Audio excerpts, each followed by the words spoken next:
بسم الله الرحمن الرحيم الحمد لله رب العالمين أشهد أن لا إله إلا الله وحده لا شريك له وأشهد أن سيدنا ومولانا محمدًا عبده ورسوله أما بعد فأعوذ بالله من الشيطان الرجيم بسم الله الرحمن الرحيم يا أيها النبي لم تحرم ما أحل الله لك تبتغي مرضات أزواجك والله غفور رحيم قد فرض الله لكم تحلة أيمانكم والله مولاكم وهو العليم الحكيم صدق الله مولانا العلي العظيم۔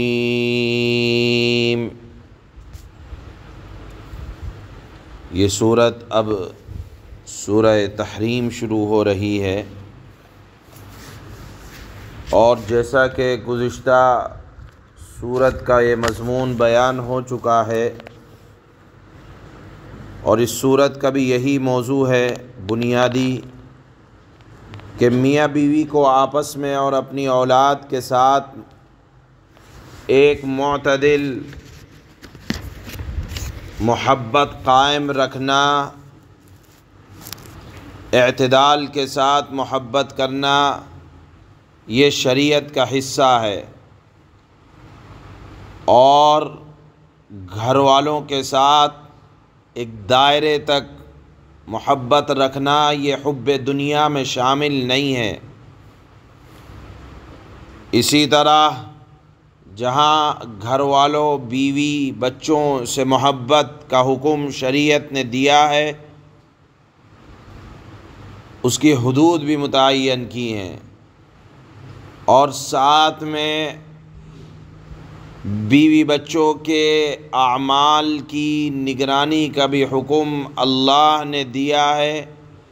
کہ یہ تمہارے ماتحت ہیں، یہ اللہ کے احکامات سے ذرا سبھی ادھر ادھر نہ ہو پائیں، تم ان کے نگراں ہو۔ یہ اس سورہ تحریم اور سورہ طلاق کا بنیادی موضوع ہے۔ یعنی آپ کو اگر خلاصے کے طور پر کوئی بات دیکھنی ہو ان دونوں صورتوں کی، تو آپ کو سمجھ آئے گا کہ ماں باپ یا میاں بیوی کے درمیان کی محبت کا حکم یہ اللہ نے دیا ہے، لیکن ان کا ایک دائرہ رکھا ہے، کتنی محبت ہوگی۔ اسی طرح ماں باپ کو اپنی اولاد سے محبت یہ شریعت کا حکم ہے، لیکن ان کا دائرہ کتنا ہے یہ متعین کیا اعتدال کے ساتھ۔ اسی طرح دوسرا حکم یہ ہے کہ ماں باپ یعنی شوہر اور عورت کی ذمہ داری ہے کہ وہ اپنی اولاد، یا شوہر کی ذمہ داری ہے کہ وہ اپنی بیوی اور اولاد کے اعمال کی حفاظت کرتا رہے۔ چنانچہ جب یہ بات سمجھ میں آ گئی، بنیادی موضوع سمجھ میں آ گیا، تو اب یہ سورت جو شروع ہو رہی ہے اس کا نام ہے التحریم۔ تحریم کے معنی آتے ہیں ایک حلال چیز کو حرام کر لینا، یا حرام کر لینے کا معنی تحریم کا آتا ہے۔ اس سورت کو سورۃ التحریم کیوں کہا جاتا ہے؟ سورت کے شروع ہی میں ایک واقعے کی طرف اشارہ ہے کہ رسول اللہ صلی اللہ علیہ وسلم نے ایک حلال چیز کے استعمال کرنے سے قسم کھا لی تھی، اور اس کو آپ علیہ الصلاۃ والسلام نے اپنے اوپر حرام فرما لیا۔ اسی مناسبت سے اس سورت کا نام سورۃ التحریم متعین ہوا۔ تحریم کے معنی جیسے بتایا کہ حرام کر دینے کے ہیں۔ یہ سورت مدنی سورت ہے، مدینہ منورہ میں نازل ہوئی۔ اس سورت کے نازل ہونے کے شان نزول میں متعدد روایتیں ہیں۔ سب سے مشہور روایت جس کو اکثر حضرات مفسرین نے اختیار کیا ہے وہ روایت ہے جو صحیح بخاری میں آئی ہے کہ حضرت عائشہ صدیقہ رضی اللہ تعالی عنہا فرماتی ہیں کہ اللہ کے نبی صلی اللہ علیہ وسلم کا معمول تھا کہ آپ نماز عصر پڑھنے کے بعد کھڑے کھڑے اپنی تمام ازواج مطہرات کے پاس جاتے تھے، ان کا حال چال دریافت کرتے تھے اور سب سے ملاقات کر کے آپ واپس تشریف لے آتے تھے، اور اگر کوئی کچھ کھانے کے لیے دے دیتا تو آپ اس کو کھا بھی لیا کرتے تھے۔ چنانچہ حضرت عائشہ صدیقہ رضی اللہ تعالی عنہا فرماتی ہیں کہ اللہ کے نبی ایک دن حضرت زینب کے ہاں خلاف معمول ذرا دیر تک ٹھہر گئے، اور حضرت عائشہ، حضرت حفصہ ان حضرات کے ہاں ذرا دیر سے پہنچے تو ہوتا ہے سوکنوں کے درمیان وہی معاملہ ان حضرات کے درمیان بھی تھا۔ چنانچہ حضرت عائشہ فرماتی ہیں کہ اللہ کے نبی صلی اللہ علیہ وسلم خلاف معمول ایک دن ہمارے یہاں دیر سے تشریف لائے۔ میں نے معلوم کیا کہ آپ دیر سے کیوں تشریف لائے، تو اللہ کے نبی صلی اللہ علیہ وسلم نے فرمایا کہ زینب کے ہاں میں نے شہد نوش کیا ہے۔ چنانچہ دیر ہونے لگی اور یہ معمول اللہ کے نبی صلی اللہ علیہ وسلم کا چند دن دراز ہونے لگا کہ آپ حضرت زینب کے ہاں جاتے، وہ آپ کو کچھ دیتی پینے کے لیے، شہد پینے کے لیے، تو وہاں ذرا دیر لگ جاتی۔ اللہ کے نبی صلی اللہ علیہ وسلم آپ اپنے گھر والوں کا اتنا خیال رکھتے تھے کہ اگر کسی نے کوئی چیز پیش کی تو آپ اس کو رد نہیں فرماتے تھے کہ کہیں دل نہ ٹوٹ جائے۔ چنانچہ حضرت عائشہ رضی اللہ تعالی عنہا کا بیان ہے کہ جب یہ معاملہ آپ کا کئی دن تک دراز ہو گیا تو مجھے رشک آیا کہ کاش کہ اللہ کے نبی صلی اللہ علیہ وسلم میرے ہاں بھی اتنی ہی دیر ٹھہرنے لگتے، یا حضرت عائشہ فرماتی ہیں کہ مجھے یہ خیال آیا میرے دل کے اندر اللہ کے نبی صلی اللہ علیہ وسلم کو میں اس طرح کی کوئی چیز پیش کرتی۔ چنانچہ اس رشک کی بنیاد پر انہوں نے حضرت حفصہ سے کہا جو اللہ کے نبی صلی اللہ علیہ وسلم کی دوسری زوجہ ہیں کہ دیکھو اللہ کے نبی آئیں گے تو ہم سب کو ایک بات کہنی ہے مل جل کر، وہ یہ کہ آپ کے منہ سے بو محسوس ہو رہی ہے۔ چنانچہ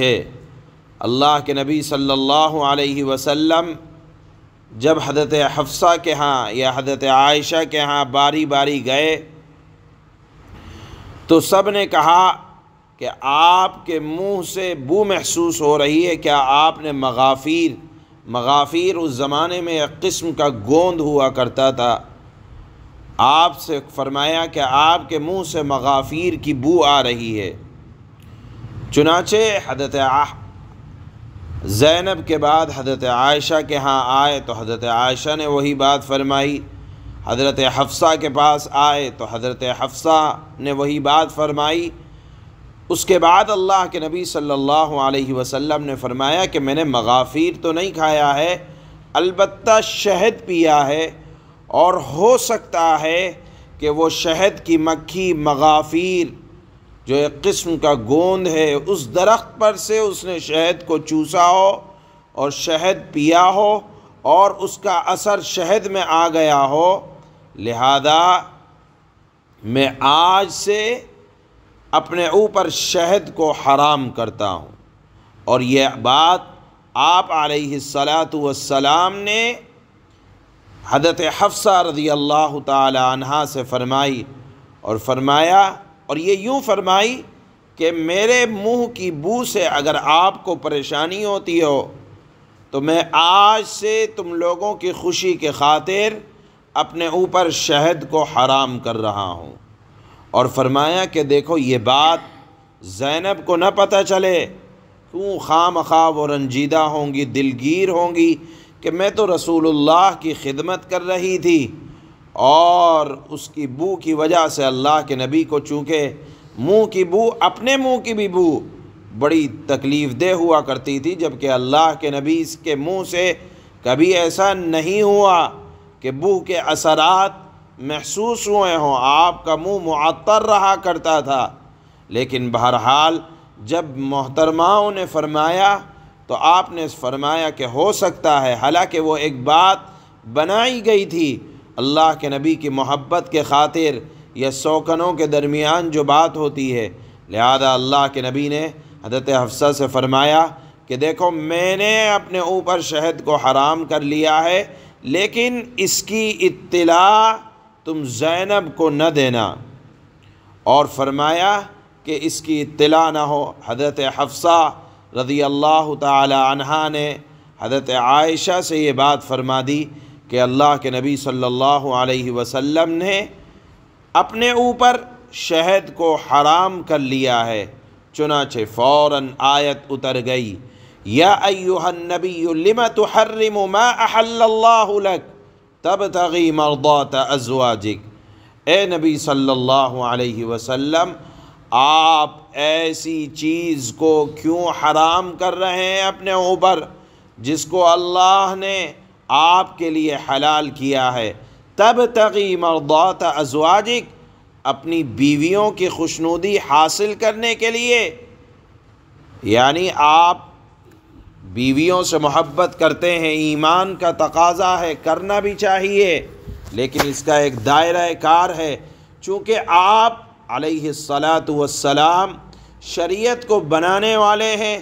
اگر آپ اپنے اوپر ایک چیز کو، حلال چیز کو حرام کر لیں گے، اگرچہ مصلحتاً تھا، یعنی بیویوں کی خوشنودی کے لیے تھا، لیکن آپ کے پیچھے ایک امت آنے والی ہے، اور اگر آپ اس چیز کو حرام کر لیں گے تو آپ کی امت کو آئندہ تنگی کا سامنا کرنا پڑے گا۔ لہذا اللہ نے متنبہ فرمایا کہ ازواج مطہرات کے ساتھ خوش اخلاقی برتنے کی ضرورت تو ہے، بیوی بچوں کے ساتھ محبت کرنے کی ضرورت تو ہے، مگر اس حد تک ضروری نہیں ہے کہ ان کی وجہ سے ایک حلال چیز کو اپنے اوپر حرام کر کے تکلیف اٹھائیں۔ ایک لائن ہے، اس لائن کے اندر ایک دائرہ ہے، اس دائرے کے اندر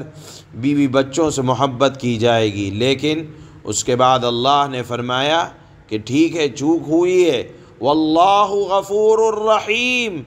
اللہ رب العزت والجلال نے